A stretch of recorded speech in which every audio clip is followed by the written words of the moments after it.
Well, it's Friday and we got lots to talk about. Take me far away, I think I've had enough. I can't do no more, I'm finally breaking. You lost all my trust, I'm walking out the door. I'm tired, you keep taking me away. Mic check. 1, 2, 3, 4. Let's go. What's going on, everyone? Welcome to another episode of the Lone Wolv Podcast, when we talk about the good, the bad, and the ugly topics that we see on a weekly basis here in the entertainment industry, where we take a pick on the behind the scenes, have a nice discussion, neutral discussion and opinions about it. Of course, we expose some of the ugly truths and assume some of the reasonings as to why it happened. I'm your host, Wolfson, and without further ado, let's get down with the shiznit. So, from last week, well, not last week, this week's episode, last episode, we talked about the downfall of Fresh and Fit. Can I get a hallelujah? Not kidding. It is a downfall. I had people commenting, finally, it happened. And then I got just quite a few that were like, they should have not done that. Like that could hurt your chances. That could hurt other content creators' chances. Like, YouTube shouldn't be demonetizing them for saying wild things. I'm like, I mean, you do realize what they're saying, right? He counteracted with that. Yeah, but that's the whole point of YouTube. YouTube is all about, saying the wildest things, free speech, right? Free speech with the intent of capturing activity. Like what was it that he said about it? Was free speech, and he said something around the lines of, that's what made YouTube where it is. YouTube made what it is because of controversy, funny pranks, and other stuff. And I understand his point of view, because YouTube was built for that, and that's how you get the views out of it, because of wild things, of people saying the wildest darnest things, But I keep reiterating him is like, listen, YouTube didn't demonetize Fresh and Fit because of all the things that I've been saying over the years. They demonetized Fresh and Fit because of the accumulation of all the things that I did over the years, and inviting deplatform banned people to their podcast, like the Nick Fuentes, the Sneakos, and the Zerkas, Andrew Tate as well, which YouTube has a policy that if you invite somebody over to the platform that is being banned from YouTube, then you get a strike or a warning or something, because they're not supposed to promote. So they be inviting controversial people over, regardless. They don't give a fuck. And YouTube was very okay for it for the longest time, because they've been on and off on the show for a while. I mean, it's years, right? And they also, not only that, just that, but also it's associating with the people that are known to be white supremacist and racist, bigoted people, like Nick Fuentes. He's well to me known that. And then obviously Myron going on a deep end on with the white hat and everything, doing the salute and then just saying the hard R, and then not just doing it on YouTube, but doing it on other platforms as well. Oh, it's a joke. It's like, well, it ain't funny. You ain't no Dave Chappelle. I'll tell you that right now. So it's I told him, like, dude, you have to realize, like, they did an accumulation of all these things. And you have to understand the times that we are right now. The times that we are now, not many people are like accepting of having racist people on the platform. And yes, you can argue with, when all the stuff that Ben Shapiro and Tim Pool and others said in the platform. But again, it's like I say, these guys are not going out on the platform and saying the wildest things. Some of the topics are saying controversial. I give them that, but they're not going at it every week in every video that they upload saying the wildest things. No, and they word it perfectly. They word it perfectly for them to like minimize the damage and get escape from it. But like I said, Fresh and Fit got demonetized because of a lot of things. It's been an accumulation of a lot of things, and YouTube's just saying, no, I'm done with it. But then he argues back, but see, why do we have to be worded right? It's like, again, I understand the whole freedom of speech, but once more, freedom of speech is not freedom of speech. You have to accept the consequences and the repercussions and hold yourself accountability of everything that comes out of your mouth, whether it's good or bad. So you have to understand that. And then we go back forward, and then at the end, just to finish it off, I said, like, but you remember this. YouTube, it's its own private, platform. If they decide to kick you out without giving you any reason, that's their own prerogative. It's their platform. They can do whatever the fuck they want. That's why when you assign the agreement terms of doing on the platforms and you say agree without reading it, they have the right to kick you out without even letting you know why. They do. And I saw him simmer down a little bit more with that. To say, like, dude, like something I've been telling everybody. If tomorrow is YouTube's last day of the platform, it's gonna end a lot of people's careers, but not everyone. Not everyone. Because let's just say that half of the YouTube's sphere content creators make a living out of YouTube. For the other half, they make their living some other things, like, for example, streaming. Oh, I can't stream on YouTube. Okay, I'll stream Twitch. Everybody's gonna switch to Twitch or Kick or Rumble, whichever. Or they're just small-time content creators that, like myself, that we just upload once a week or twice or 3 times a week, and it doesn't bother us because we already have. This is just chump change for us. This is like walking around money. We have our own main jobs that we do every day. So stuff like that. So it's not gonna hurt that much. Also, on the big-time creators who are big and they're like, oh shit, YouTube is done. That's okay, because I already have investments. I already got, stuff invested on that I just get passive income and just get the money out of it. That's the reality. We have people of all content creations, of all levels, and the smart ones will know that, if YouTube decides to die tomorrow, then they know that they got their other businesses, and maybe it's because of the help of YouTube that it got to them. But like I said, like, tomorrow is the last day of YouTube, man. Everybody is screwed. So what are we going to do? Are we going to upload on Facebook Watch or TikTok or even Instagram or Twitter?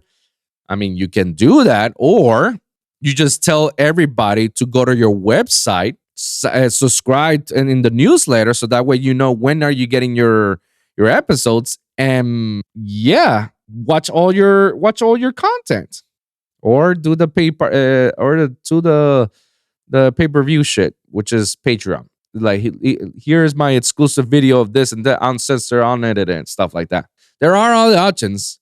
Like, if any of the platforms died, you can still have a website that you can create and tell everybody, go watch all my episodes right here through the website. And then you get 100% of the revenues to yourself. But obviously, people prefer other platforms because it's much easier to do on getting the revenues than getting it on your own website. Absolutely. But again, there's backups to it. Like in the case of the Fresh and Fit that they get demonetized, I know I mentioned this in the last episode. I said, like, yo, they should get their own website. And if they have the loyal followers that they have, which surprisingly they do, tell them to go to the website. Tell them to go to their own website where they can watch exclusively their own live stream. And if you want to watch it, I don't know, do $5, to watch it.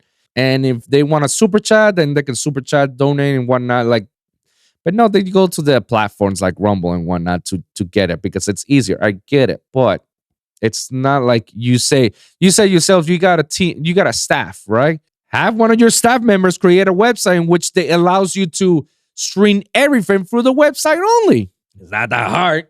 It's possible. I've seen a lot of people doing it. So what's the excuse? But alas, yes, I think we finished that conversation with him, telling him that, if they get kicked out, that, there's nothing you can do about it. Just create a website or go to another platform and continue your bullshit things. That's all you can do. Like, and they got simmered down after that. It was like, okay. So it's like, yeah, bro, like, it is what it is, you know? And like I said, they didn't get demonetized because of no reason, even though YouTube doesn't have to give you an explanation. They just do it because if they want to, they feel like it, that's fine. They get, if they don't, if they like ban my channel just because they want to it and there's no reason, obviously I'll be pissed off and I'll try to figure out what went down. But I understand why would they? It's their platform at the end of the day. There's nothing I can do about it. But alas, we'll see. I guess I'll just talk just a little bit about the Fresh and Fit.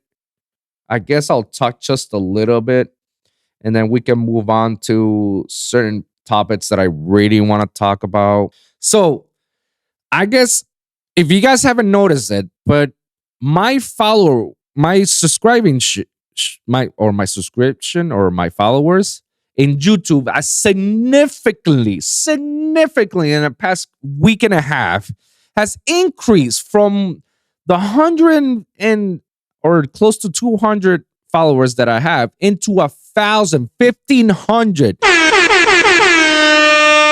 Thank you guys. Thank you. All I can say is thank you guys for all those people that follow me. Thank you guys. Thank you for subscribing to my channel. I really appreciate it. I really am grateful. I didn't even thought that I was gonna make it to 1,000 subscribers and whatnot. So I am really grateful for that. I have a lot of people that are following. Why am I not so happy about it? And I'm very cynical about it. It's because I don't know if it's real. Maybe I have my imposter syndrome. Maybe I'm just being way too cynical, and maybe I'm just like haven't hit reality. Maybe, honestly, I don't know. All I know is that I feel like this is too good to be true because my viewership hasn't changed much. So if I have that many followers, why isn't my viewership changing? It should be already over the hundreds of viewers. Maybe that's how YouTube works. I don't know. Wilson, where are you getting this? All right. So let me tell you guys something. All cards on the table. YouTube released a program that's called promotion, and it's in its beta phase. Now, you guys wonder, what is that? So basically, like every other content creator, they spend money to put ads of their show or whatnot to either on the ads, the unskippable ads that you see or the skippable ads that you see, or to put your podcast like in their news feeds and whatnot. So, essentially ads, you're paying for ads. So YouTube, because Google has it and YouTube's under Google, but there hasn't been one for YouTube specifically, or there has been. It's just that I haven't been put on it or nobody's told me. I don't know. And I checked it. It's on its beta phase and it's under my tabs. So I was like, oh shit, what's this? Let me take a look. What I got to do? Oh, okay. Let me create a trailer for my show. And that's what I did. I created a trailer, like 2-minute trailer. I feel like I should have put it like under 30 seconds. I don't know. Maybe I should, maybe I'll try next time. In this trailer, I explain, what's my name, and I'm pretty sure if you guys seen it, the description and the title itself, the Lone Wolv podcast and the Wolfpack podcast, and I describe each one. Like the Lone Wolv is for interviews, one-on-ones, and the Wolfpack is like everything above, talk about all the topics that we cover on a weekly basis. And if we get people around here, we get people around here. And so it's like making a party and whatnot. So I was like, all right, let me just put it. And then they tell me like, what's your budget? It's like, I don't want to spend this much. So I'm just going to test it out and say, I'm putting $100. That's right. I'm putting $100 to put this out. $100 from here to here. So I'll be spending like $4.50 every day until it reaches to 100, until it reaches, and it'll tell you like an estimate of how many views this video will reach out to. Will reach out. That's what it says. Reach out. And then we'll see what happens. So when I put that out, I've been getting, in the thousands of views, I got like 5,000. We can check right now. And then, I was like, oh, that's fucking dope. But then when I see that, I keep getting my subscription. And it's like, it's increasing. I was like, whoa, wait a minute. What? That's crazy. I got people following me after watching this. And it's like, holy crap. It was like a string trajectory like this, like going sky high every day. It's like a new 100 subscribers. News.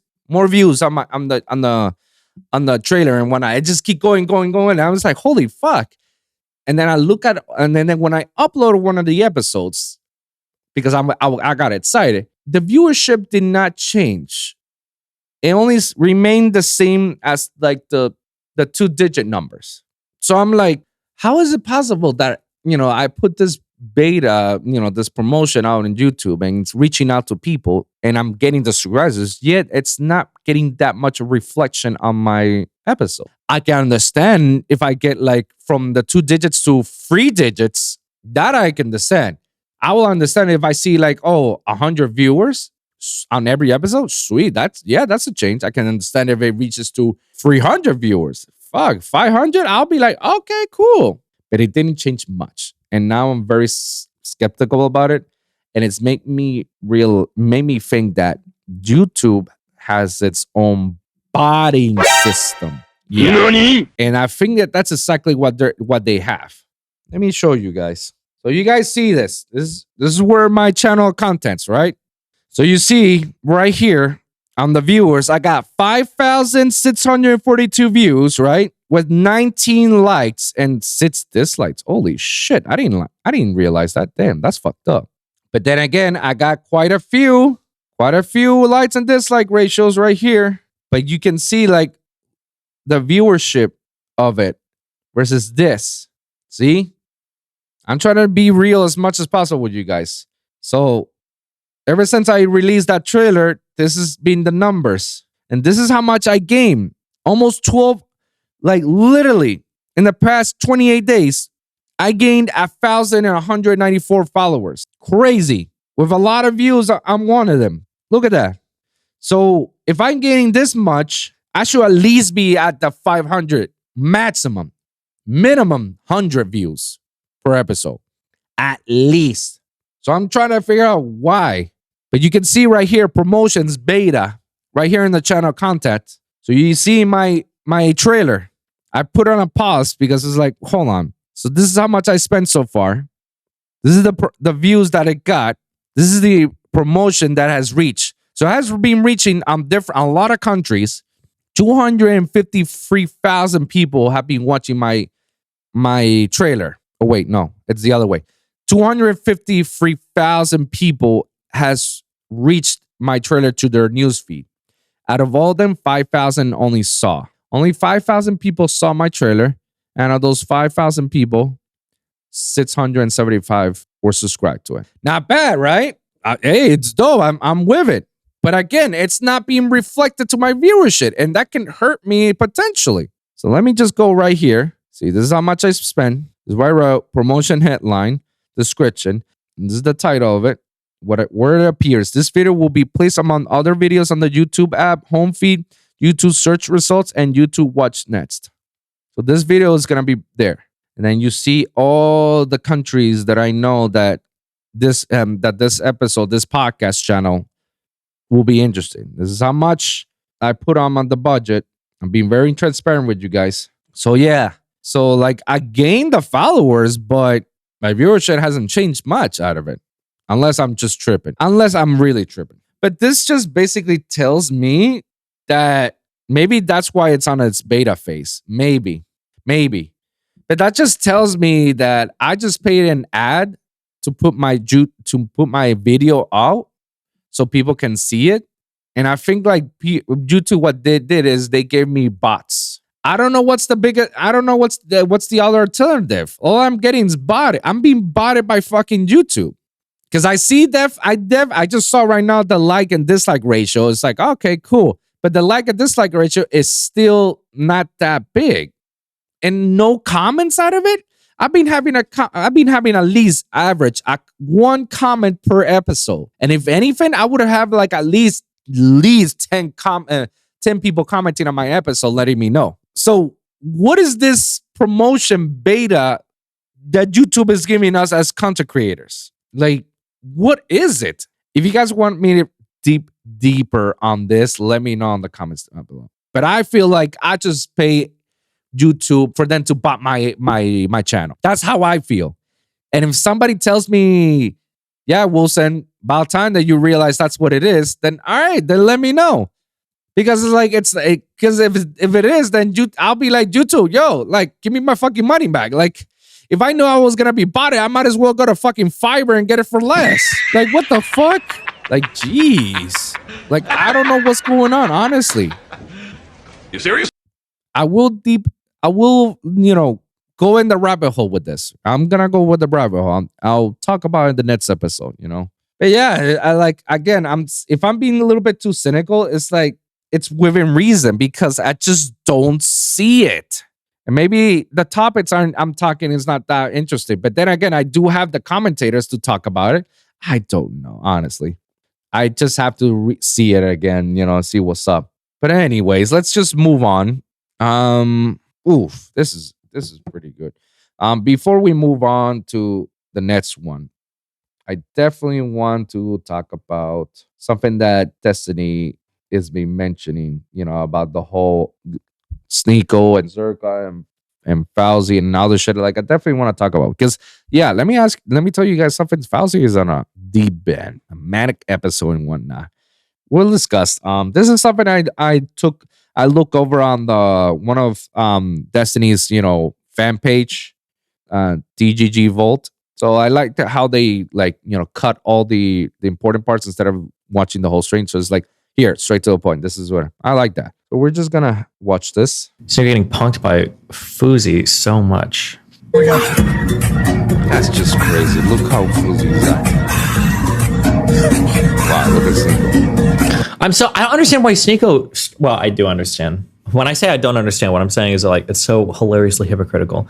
Like Sneeko probably shouldn't be with Fuzi because Fuzi represents everything that Sneeko should theoretically be against, right? He's degenerate, crazy, sexual, whatever. But then Sneeko also has a 19 with him, but he's with him because he's trying to get clout off him, right?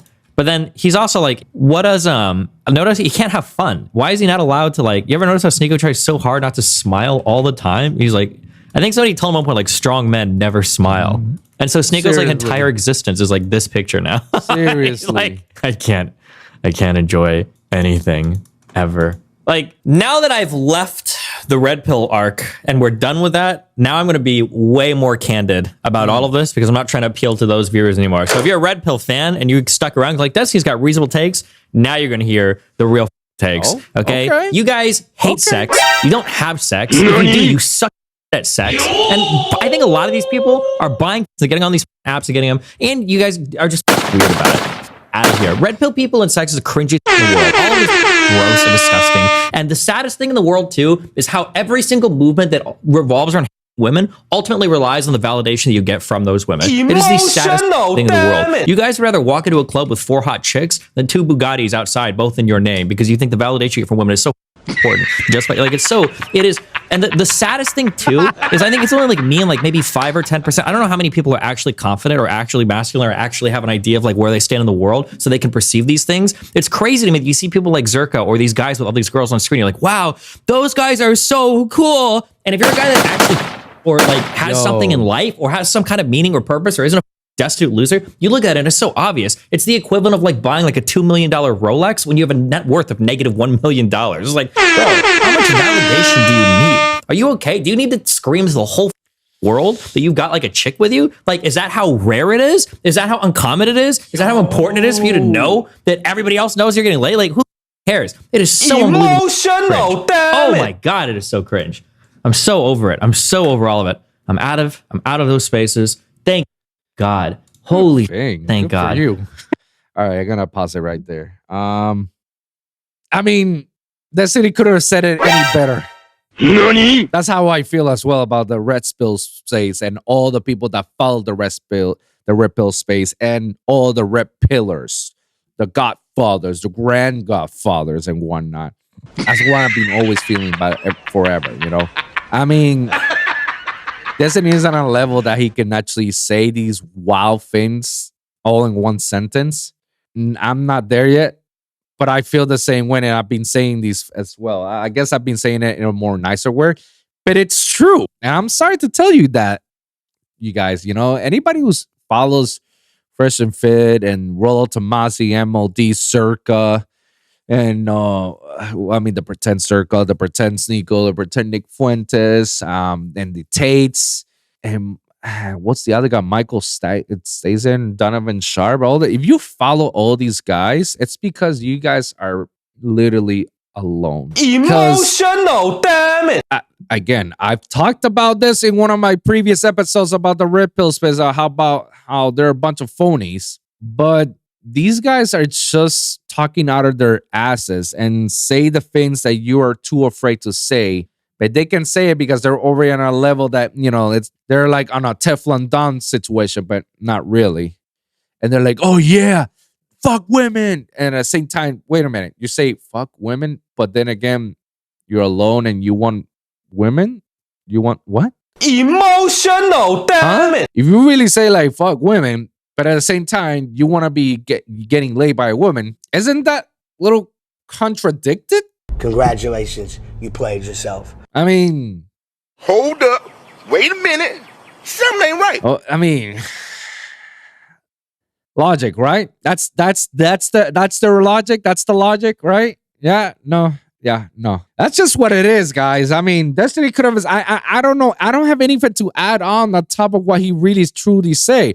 And how Wilson, how would you know? It's like, well, I mean, Destiny has been on so many of these red pill space podcasts, and he's been shitting on them and pointed out their flawlessness. And it's crazy because before I felt like these red pill people have a certain level of power that nobody can trump them, nobody can take them down. And everybody was feeding into it. It's like, holy shit, look how big they are. And if it's true what they say, it's true what they say. Look how big they are. Until here come along Destiny and point out their inconsistencies, their false narratives, their false information, and show them that they don't talk the talk and they don't walk the walk. They don't have the experience, and they're just a bunch of losers that somehow got money. And they appeal to everybody who feels the same way. And now, ever since Destiny became a cancer to Red Pill is now dying. It's falling out of grace. And Fresh and Fit kind of saw that happening. So that's why they kind of switched their narratives a little bit and started adding controversial people like Zerka, Nico, and Nick Fuentes, people that are all banned from the platform for various reasons. And of course, being the very high cringe and racists that they come out of it. So I think Fresh and Fit saw that from far away that Red Pill is falling off, especially when Andrew Tate and the Tate brothers itself, they say like, we don't accept the Red Pill. We're not Red Pill. And that's everybody's like, uh-oh. So Fresh and Fit had to think a way of how can we keep this rolling before it dies out? Because we want to jump out of the train and go to a new train. That's what it is. And that's what it looked like. And then that's exactly what went down. This is the stuff that happens on a weekly basis in the entertainment industry. I'm just talking about in the YouTube, grand scheme of things, on the YouTube scale. Imagine what goes down on the TV scale, film scale, music scale, art scale. It's all synonymous with each other. It's all connected. That's how it goes down. But what the heck do I know, right? What do I know, right? I'm just talking out of my ass, right? That's exactly what I'm doing, guys. What do I know? Except for, the 20 years of, music experience that I got, audio experience overall. What the heck do I know? Finishing off with the Fuzi.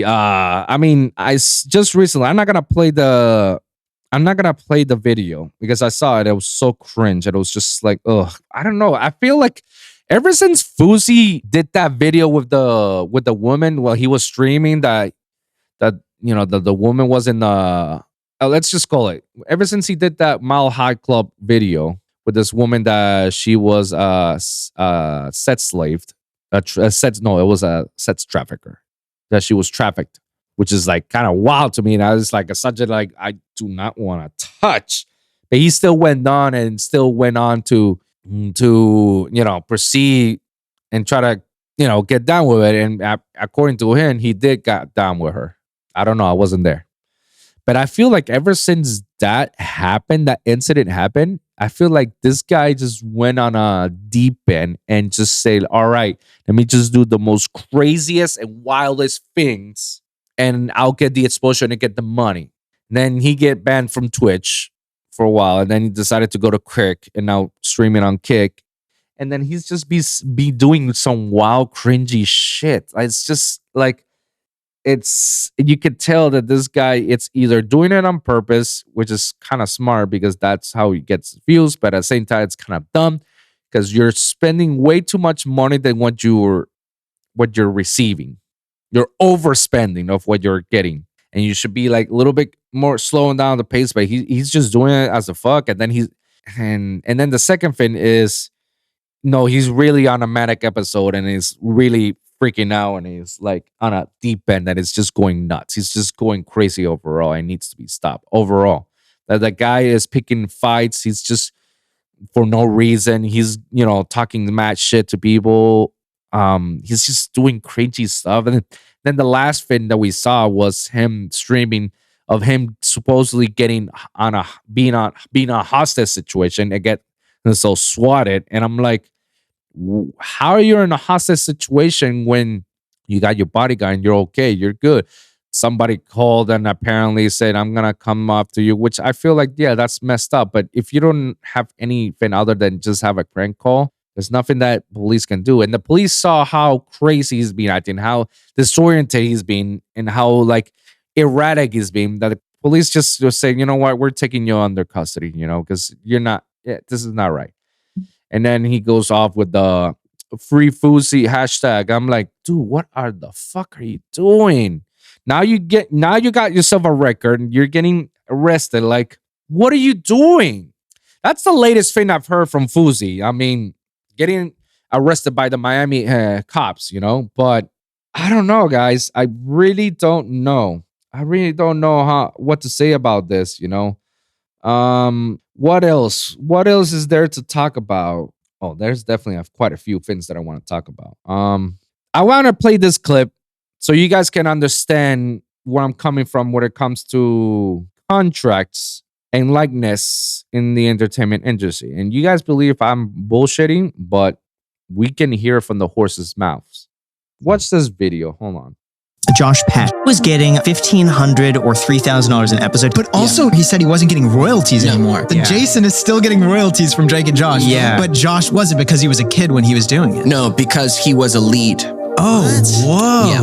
Nickelodeon, they didn't pay their leads residuals. But That like seems insane. guest stars and recurring got residuals. Just some shrewd business from Nickelodeon. Yeah, you just don't really know what you're signing as a kid. Oh, no, we knew. It's not like I didn't have lawyers and parents. Like, no, we knew exactly what we were signing. In between seasons, we were like, okay, the show's doing well. Let's renegotiate these residuals. They're like, we'll recast Ned right now. There are thousands of kids across the country who would want to do this. Yeah. They're savages. Isn't that crazy? I mean, maybe for you guys, but it's not crazy for me to think about it. This is something I've been talking about this for the longest time. I mean, I emphasize it a lot more in the music aspect because I see these kids getting, sign, label deals, and they get no money out of it. And they assume that the money that they get up front, like the loan, oh, this is the money I'm getting paid on. It's like, no, bro, this is just a loan that they're giving you so you can do this. They expect you to pay it back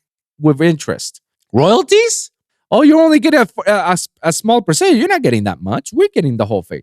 I've been saying this for many episodes, and I've been saying it on a lot of episodes with my interviewing guests. But you hear from people that worked in Nickelodeon. And there was a child actor from the very beginning, and they tell you, see how smart and at the same time evil these studios at sets are. So normally the threshold for TV show, if you go past 4 seasons and you're going for a 5th season, that means that your show is going great. And it's going to continue to go great. And it could go up to 8 or 9 seasons. And if it's that good, it could potentially go to 12 seasons or more. That's how it works. So notice like when you see TV shows that only has 4 seasons, it's because that's how it was supposed to end the 2 track. But people have demanded it and they want more, and all right, then we'll give them more. But the other shows is like, it's okay, average. So and when he said about when it gets to the 4th season, oh, let's just recast or create a new show. Same theme, same idea, only with new characters. Call me crazy, but have you noticed how many Disney shows and Nickelodeon shows only last 4 seasons? Let me take you a step further. The Zack and Cody show, The Sweet Life of Zack and Cody, 4 seasons, and then they switch it to the Sweet Life, the Sweet Life Cruise, the Sweet Cruise of Zack and Cody. I think like two or 3 more seasons, something like that. I don't know. So if you same characters, different thing. So if you look at it, it's like 7 or 8 seasons in total, but it's 2 different shows, which means 2 different contracts, which means neither one of them gets residual checks for any of those shows. Because like he said, when you get down to season 4, let's renegotiate the contracts and royalties and residuals. And we're like, oh no, we're done with the show. Now we're moving into the cruise life. So it's a new contract, new show. And that's how they can get away with it. You think I'm bullshitting, but, again, you hear it from the horse's mouth, from somebody who's been there. I've been telling you guys this for quite some time. Nobody believed me because, Wolfson is fucking crazy, but he has his tinfoil head and whatnot. It's like, all right, that's fine. Hear from people who were there. And how many times have interviewed established artists that will tell you what really goes on? I mean, look at the 10 Graphs interview episode. Look at that episode alone. He's been in the industry for long, and he knows all the ugly truths more than I do. I know the majority. I know some. He knows all of them. He knows all of every area. I mean, he even knows all the contracts of certain managers that they're stealing from their own artists, that they're getting their own royalties. Managers getting royalties. If you weren't part of the artist's music, you shouldn't even get a royalty out of it. Plain simple. And even more dirty shit. You just take a look at that. Just take a look at that episode alone. And you can also check on every other episode from, from Mantic's version of it to Infinite's to whoever whichever episode you want to see from the Lone Wolf Pockets. It's in my channel. You're going to see how crazy it is in the industry. But don't take it from me. I mean, what the fuck do I know, right? Right? Moving on. Before we get to the movie and TV reviews, I definitely want to talk about these things that I saw. Hold on. Let me just put it right here. All right. So definitely we're gonna talk about this. Zack Snyder wants to direct Gears of War film. Netflix currently has the rights and a script in the works. Now, if we get a Gears of War with Zack Snyder directing, okay, I'm with it. Not because he did like the Justice League and he give them justice, no pun intended, out of it. But guys, we can't just believe that Snyder's best movie was Justice League. No. Has anybody seen his other greatest hits? 300, anybody? All right. Okay, yes. Whew. For one moment, I freaked out because I thought, did he wrote 300? Because I don't think he wrote the second sequel. But I know, yeah. Okay, good. Yeah, 300, anybody? Jesus. Huh. But he did other great movies, you can't bear with that. The other thing I also want to talk about, let's see. You guys remember the pink sauce girl lady, the creator that created the pink sauce, and it was such a controversial thing because she didn't went and FDA her products. She just shipped it like that, and it arrived like shit to other people's places. Well, and then she went on talk show hosts talking shit to all her critics and whatnot, like this and that. Well, it turns out that she went broke after all the bullshit she went try to do. She went broke. Now she started a GoFundMe. Who would have known? Wow. So happy that the Ninja Turtles, the original series, is coming to Paramount Plus on September 19th, and you can watch the first 2 seasons. I'm so happy to relive those moments, Ghastly, he has some advice. We're not gonna take some music advice today. Next episode we will. This is actually funny. A trauma surgeon reviewed the injuries sustained by Marv and Harry in the Home Alone movies and concluded that 23 of them would have resulted in death. 100%. Still hilarious. Cult classic. Oh yeah. I Show Speed talks about his accidental flashing incident, and let me see what else. Oh, Blue Beetle. Jesus. Free. That's I don't know if I'm gonna watch it. But then IGN says 7. I guess I have to watch it to make sure like which one's more accurate. All right, I will. I mean the I Show Speed. I don't like his content and I don't like his energy. I feel like he throws the wrong energy and attracts the wrong crowd. But did he do that on purpose on YouTube? I have to give him the benefit of the doubt that he didn't, and he was just freaked out, and just that's how he reacts on freak out moments like that. But it's still kind of odd that he just like after he gets freaked out, all of a sudden you just like go up and start like air humping the screen. Like I don't know, that's still kind of sus to me. YouTube didn't do anything about it. They're not gonna take any action because he immediately deleted the stream afterwards, which that was the smartest thing he could have done. But I don't know. I guess I don't like his content. I don't like his energy. But then again, do I believe he did it on purpose? I don't think. I think it was an impulse reaction out of it. But then again, why would you even do that? I don't know if I talked about the Michael Oher situation. I don't know if I talked about this. Maybe I did briefly. What do I think about the Michael Oher situation? I think that there's something that's wrong. Two things can be right. I can see the family's perspective and I can see Michael's perspective. Although he has been saying over the years that movie has ruined his career in a sense. Like people see him as this dumb, slow person, which he isn't. He was one of the greatest offensive players of all times, and Jesus. But I don't know if I believe that again, we're not there. We're all assuming allegation. It was kind of wild for him to sue the family that took care under his wing. It's kind of messed up, but at the same time, it is messed up if the family are still collecting checks from that movie. That's kind of messed up. Again, so many messed up things in the industry. People don't realize it, but this is something that happens on a daily basis, including this. The actress that we liked and loved from The Nun, the monster Belek, she spoke out and she says that she is suing Warner Brothers. Why? Because everybody's been memeing her about The Nun. Like, no, she loves that part. Like, I mean, she is that part, The Nun.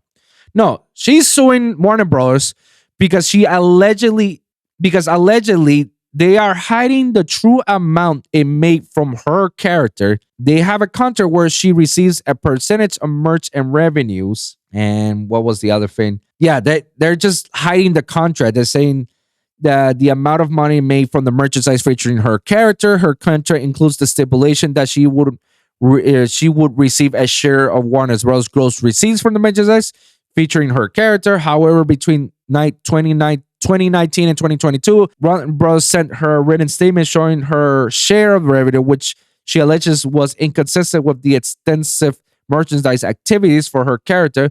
When asked to elaborate on the figures, the studio sent a spreadsheet that contained the items corresponding to only a fraction of the known licensees, the suit alleges. I mean, how many times have we talked about this, guys, about contracts? Like, you got to read between the lines. You got to read the contracts, man. You have to, man, because this is the type of shit that happens, This is the type of shit that happens on a daily basis, guys. And, good for her for actually, trying to get money out of it, but I don't know how much. And this could potentially kill her character and her roles with anything involved with Warner Brothers. We'll see. And at the same time, I can see how shady the studio can be. Lately, Warner Bros. I've been a Warner Bros. Fan for a long, long time, and lately I'm getting so pissed off with them. They're on a trajectory to like getting me mad and madder because of all the stupid shit that they're doing, including trying to copy Fringe in my show a couple of times because I showed some of the parts of our trailer and giving them good reviews out of it.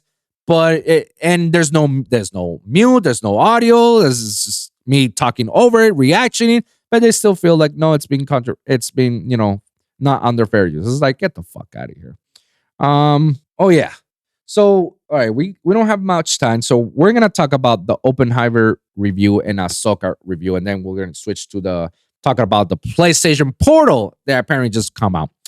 So my thoughts of Oppenheimer. I saw it on IMAX theaters with my cousin Chris. Shout out to him. Yeah, Oppenheimer, I'd say, is phenomenon. It's a great movie. Another great success of Christopher Nolan. I'll give it a 9 out of 10 because it's right there near damn great. The reason why I give 9 out of 10 is because it was way too long. It was definitely 3 hours long for a movie like this. Like, I feel like it could be a little bit more constricted out of it. So it was near perfect, but it was just, damn, it was 3 hours. And I was like the whole time moving myself because it got to a point I was like, fuck, I need to get up, but I can't because I'm watching the damn movie. And B, there was just like, I don't know, like the last act kind of confused me in a way. Like the last act of the movie, I'm not gonna spoil too much of it, but the last act of the movie kind of confused me until they started making the plot twists. And that's where like, okay, I catched up.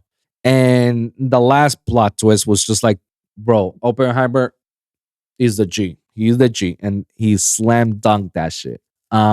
Because the premise of the movie itself was giving me flashbacks of what went down, and then and people were asking him about. I mean, I'm not spoiling the movie much. This is public knowledge. This is what really went down during the Manhattan Project era.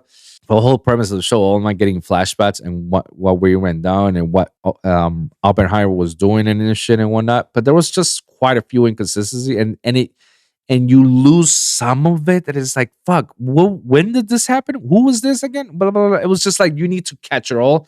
I feel like the movie itself was great, but you need to watch it again for me to understand. Just like, I feel like that's like every other Nolan movie. Like Tenet, I had to see it again so I can like, okay, this is why it went down like this. This is why it happened.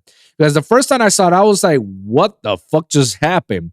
But then the second time I watched it, it's like, oh, now I get, okay. Same thing with the Dark Knight movies as well. I had to rewatch it again for me to like, oh, okay. Even though we know about Batman, we know the story about Batman and his enemies, no, we're not. But there are certain things that you have to like, wait a minute, wait, what? All right, let me watch the movie again. Oh, now it makes more sense. Now I get it. Yeah. Yeah, because sometimes you get lost with it. I think like that's something from the all of Nolan's movies is like that. And also Nolan's movies has the incredible plot twist that went down this, and then it ends with a nice plot twist. It's like, bam. So yeah, I give it a 9 out of 10. It was definitely a phenomenal movie. I highly recommend it to watch it. I watched it on an IMAX theater, an actual IMAX theater, which is like very square. In the position I was like, oh, what the fuck is this? And the surround system around it was just like next level IMAX shit. So I was like, all right, cool. And then the last thing I noticed about is the aspect ratio of the movie. Like he definitely throw like 3 different aspect ratios throughout the entire movie. One scene alone switches very quickly to 3 aspect ratios. Now, people who don't know what aspect ratio is, it's basically the ratio size of how you're watching a show or movie on your TV. You know, we got the standard, which is full screen, which just covers the entire TV of yours, and you can watch the entire thing full screen like that. And then you got it on widescreen, and then you got it a semi widescreen. Like there's different. That's what an aspect ratio is. That's why when you see on TV and you got a remote, it says aspect ratio. What is this? It tells you like a little number like 16.9. And then you see the TV itself just switches angles, or it gets zoomed in, or it gets full screen, or it gets wide. And, that's why, And one scene alone itself does that. And I heard people like say, I heard even from my cousin, because he's a videographer, so he will know. He says like, yeah, that's stuff. This is the type of stuff that schools and people tell you don't do. Yet Nolan does it, and he just like, fuck it, I'm Nolan, I can do whatever I want. And I'm like, I like that. I like that type of attitude of the know the rules so you know how to break them. Because he broke the rules, and that's not normal on any movie. But he did it, and he executed perfectly. It was phenomenal, Like I said, 9 out of 10. It's a great movie. Replay value, I say you does have a replay value because you need to watch it again so you can actually like, oh my God, okay, now I get what really went down. But I don't understand how many people are like shitting on Oppenheimer. Like even Destiny, they were like his takes out of it. His takes were not of a technical stance. They were more of a very stupid, like very not stupid, more of a casual stance, you know. And I tend to be a consumer, but I'm also an engineer, so I have to look at both ways, and I know how to separate them. Destiny and other people's were just shitting on it and just on a more casual consumer base, and they're like, I don't get it. And this is something that people that don't have the experience of watching movies like this don't appreciate the artistry behind it, you know. So I don't blame him of his ignorance out of it, but it kind of felt kind of bad in my mouth to hear what he was saying about it. It's like, bro, it's not the worst movie ever, and he's talking about it as if like, oh, it was like dog shit, you know, Justice League movie level, like it was that bad. I'm like, calm down, all right, calm down. Nowhere near it. Nowhere near. If you don't like to stay for 3 hours and watch the artistry and try to understand that story behind it and what's going on and whatnot, and you got lost, and okay, fine. Fine. Say I got lost, but don't just talk shit and say like, oh, it's so bad, and it just shows what kind of womanizing piece of shit Oppenheimer is. Oh, we talk about his affairs and how he's very narcissistic and this and that. And it could be true. It could be true. But at the same time, it's like, okay, like you're only saying the can't say the superficial level of it. You're not going like the technical level. Like he was just ranting around. I feel like his takes was just wrong. But again, that's his takes. And a lot of people are saying the same shit how Oppenheimer was bad. I'm just like, all right, guys, then you just don't understand movies. That's the problem. You don't understand movies at that point because like, again, everybody's titled to their opinions, but I do critique the consumer's perspective and the technical perspective because I am one of both. All right. So when I see things and I see like, okay, I like this and that as a technical point, it was kind of weird and this and that. Just like in the last week's episode, where I criticized about the Ninja Turtles movie, like I criticized everything, like put my feedback out. I still give it a 7 out of 10. It's still a good movie because I give it out of name. But I went down with the technical part and I say this is why. I don't just spew out because I say it's dog shit and without watching it, or it's dog shit because it's just that. No, I actually go behind what really went down, what are my thoughts behind it, and why I feel it's like that. So when people talk out of their asses like that, I feel they just don't understand or appreciate it. They can separate the technicality with the consumer viewership out of it, and they just put it out all under one word. This is fine. That's their own prerogative. But I feel like that's just bad reviewing overall. Let's move on before we end this up. Ahsoka. Yes, this week Ahsoka got released. It's 2 premiere episodes. I think it's gonna be 6 episodes. So the first 2 episodes, how I'm seeing it, I'm enjoying it. It's a new perspective. People are comparing certain scenes with the Star Wars Rebels. Others are saying like, oh, it's Star Wars Rebels 2.0 or something like that. Okay, sure. Well, I mean, there's a reason why it's called Star Wars Ahsoka. We're hearing her story and what she's trying to accomplish, you know? Rest in peace to Ray Stevenson, man. I mean, the guy is phenomenal on the show, man. He was doing a great job out of it. What are my thoughts out of it? The review to that 2 episode, I love it because I feel like it has a good review. It has a good balance of action and has a good balance of narrative. Now, I do say they do tend to talk a little bit, but then again, I'm trying to understand what's going on. So the narrative part, they're going straight to the point, and then going straight to the plots. And then when the action scene comes, the action scenes are on point. I'm loving it, you know? And I like it that there's a lot of risk factors behind it. Like any given time, anybody can die in this. So far, it's only 2 episodes. But I enjoyed both of those episodes. And it didn't feel long at all. It didn't. It felt like right amount. 40, 30. All right, cool. It was good. I give it, so far, it's 8 out of 10, 8.5, and 8.5 out of 10. I'm liking it. I could give that a 10/10, but then I'll be bullshitting myself. There's just little fints here there, but again, it's the first 2 episodes. We need to watch the entire thing to see how it goes, you know? So far, the writing, the storyline, I'm not confused. I'm not lost. I know what's going on. I know what's the goal to this. So I know what's gonna be the goal for the show. And I know what are we trying to build out of it. Yeah, no, phenomenal. And the action scenes are exactly what we need. We can't expect like every action scene is always gonna be, you know, lightsabers and whatnot. These they do, but it balances off. It balances. So I'm liking it. Last thing that we're gonna talk about before we wrap this up. I don't know if you guys noticed, but PlayStation just released the new platform, PlayStation Portable. Psych. It's not. It's basically the new PSP. It's gonna. Holy shit! It is the new PSP. Well, now it's gonna be called PlayStation Portal, not Portable. Portal. As you can see in the small screen, I'm showing you guys for my listeners and my viewers. Just bear with me. So basically, it's basically like a small LED screen with the controller of the PlayStation 5.